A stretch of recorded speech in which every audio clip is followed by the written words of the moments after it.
Hello, and welcome to my presentation on Caliber Coffee from User Experience Design. So for this project, I was inspired this summer when I traveled to Door County, Wisconsin, and we had a really good cup of coffee at a coffee shop, and I wanted to tell some people about it.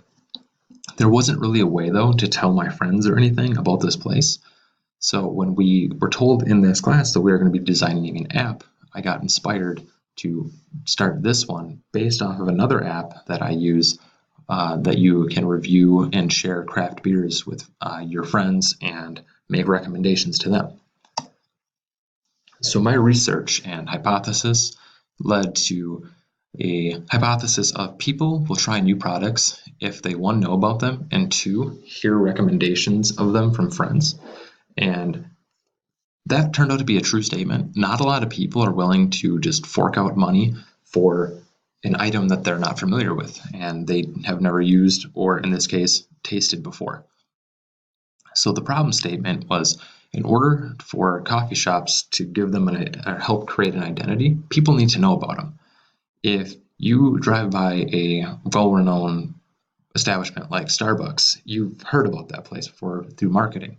These smaller places don't have a marketing budget, so you never hear about these smaller little shops that might have a better quality coffee. They don't have websites to show you their products, so a lot of these places are going to be visited by word of mouth and recommendations from friends. The stakeholders that we were going to be targeting in this were people between 18 and 60 who drink coffee. I feel like this is a pretty wide range of users who will be using an application for finding friends, meeting up at coffee shops to catch up, and just enjoy coffee. So who are we building this app, or why are we building this app? It's going to be for the users and the stakeholders. So the users are the previously mentioned people between 18 and 60, and stakeholders. So who are the stakeholders? Well, the stakeholder is going to be anybody that's going to be affected by this application.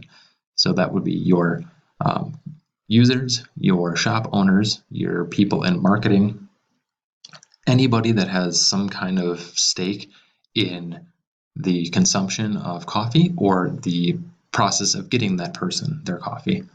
Our research goals were to find out how users chose an item. A lot of the users that I spoke with, they took recommendations from their friends about items, or they were gifted these things. They never really just on their own went out and tried something new. Here is a brief stakeholder map. So we have our indirect stakeholders, our direct stakeholders, and our core target. As you can see, the core target group is going to be myself for being the designer, and then the coffee consumers and users, food and drink critics. Research observations and findings. I looked at Yelp and Google reviews as my two apps that I compared, and users really liked both of them because they were pretty easy to navigate and had pretty similar familiar buttons and a design flow that users found easy to navigate. And users don't like to try new things if they know nothing about it. They'd rather get their recommendations from friends versus people online that maybe reviewed an item because they don't know if they can trust that person. So the research impact, it actually changed my app right from the get-go, from a review and recommend to a search, review, and find. And what I mean by that is users wanted an app that they could get directions to this place versus review it. They didn't mind the review portion because then they can talk to their friends about what they thought, but they thought the functionality would be much better if they could get directions to the location versus the other option that I presented. So in order to make this much more useful, we added a lot more map features to get directions. And down the road, we actually added a distance mileage section as well, so users could see how far away they were from these shops. The core value stayed into the app as far as it's a way to find coffee and look at reviews of coffee, but it became a much more map-centered app.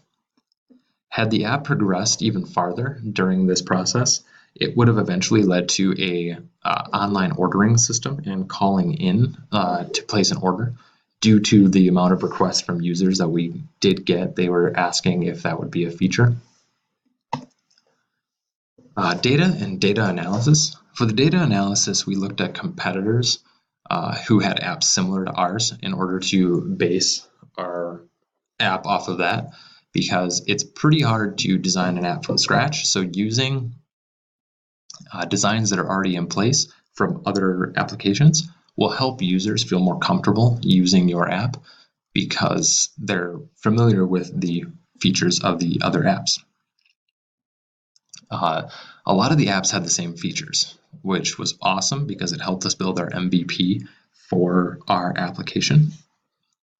And the one thing that I didn't like from other applications was their free to use functionality. And in the PowerPoint here, I've got that in quotations because the apps were locked for certain features if you didn't put in an email address. You had to do the whole bells and whistles to sign up to unlock the whole entire feature of the app. And I didn't really like that. I wanted an app to be completely free that you didn't need to sign up or pay to use in order to get the full features. So competitor analysis, I did Yelp, Foursquare, Grubhub, and Zomato. And you can see on all 4 of those applications, none of them have a friends list or friends feature. There's no way to communicate with people about your preference or your experience at these places. So that is where I saw a very big need for this app. That led to the design of an affinity map. We broke down on a whiteboard areas that we thought would fit into the app, and then features for those areas that would make the app flow. After that, we led to our first 2 paper prototypes. The one on the left was the very first paper prototype, 10 screens, a lot going on, and it looks a little confusing. So then we added a few more screens. Now we have 13 screens and broke a few things down. These paper prototypes led to some really great user feedback and also a lot of confusion from our users because of some of the features we had in that they weren't sure why were there. So the updated sketch, as you can see, we've crossed out and added quite a few things. Users were very confused on the map and coffee shop finder screens, these 2 right here, because they were essentially serving the same purpose. They had a search icon, a map, and a globe all on them. And from your home screen, you clicked on the globe in order to get to the map. So then you had to use the search. But you could also click on the search and get to this screen. So users thought it would be a much better flow if we combined those 2 and eliminated one of the emblems. And also, they were wondering why on the home screen there was a news section. They thought if we're using this app, we want to find things rather than read about things. So this led to a much more simplified home screen and a combined map and find screen. The prototypes all went through their own different changes. Prototype 1 had the essentials to get through the scenarios, but not very smoothly. So prototype 2, as you saw in the first slide, 1 and 2, we added a few more screens to make the app look like it flowed a little bit better. And then prototype 3, we took even more of the user feedback that we received during the process about either adding in screens, either emblems, icons, in order to get to the map screen faster. Site navigation. You can see we go from our homepage down to our profile, notifications, map, and settings. Throughout the user testing, we decided to scrap the notifications and just add that into the profile as a message or icon. We don't need a whole entire page dedicated to notifications or announcements. We decided that that was just going to go to your profile, and you'd have a slight newsfeed there or just a message screen. From the previous slide, we made some changes to the Final app. The app still focuses on the home page, but it was added to a map instead of, like I said, a newsfeed. So now we have our search screen with a map and our profile. That is the three key things that I think the app should have. And the screen just to the right is the keyboard that would pop up when you enter into a search screen. The design, it came from inspiration from a coffee shop I was at in Michigan.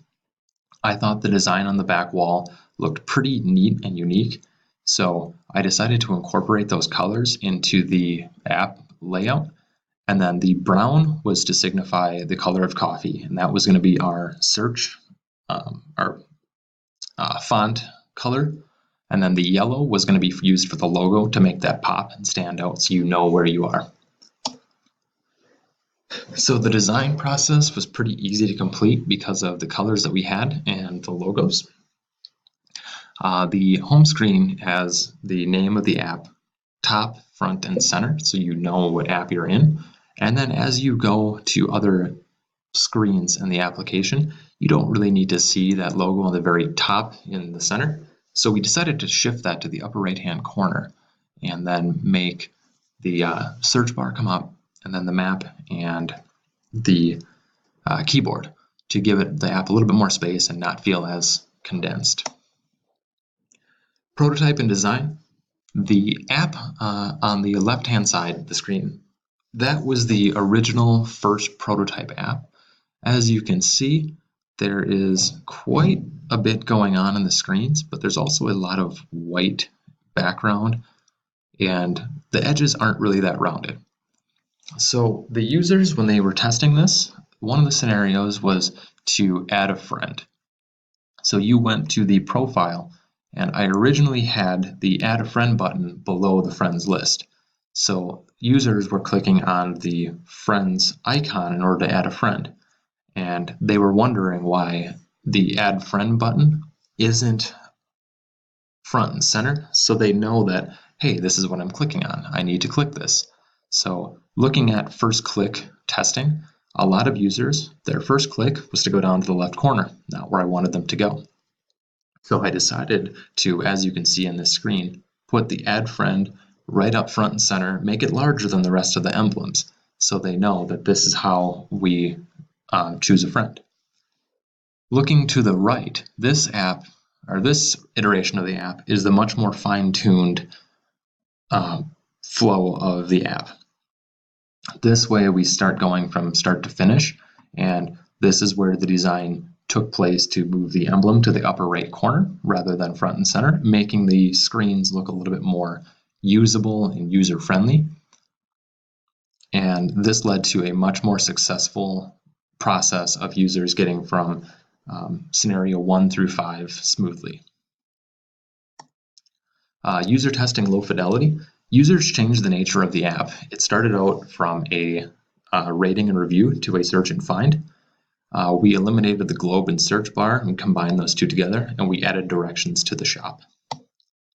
High fidelity, we made the font style was big, so users knew that things stood out for a reason. We made the page look, we made the pages all look the same but feel different, so users knew that they were on a different page each time, but when in the same app. This concludes my presentation for the user experience design. Thank you for watching.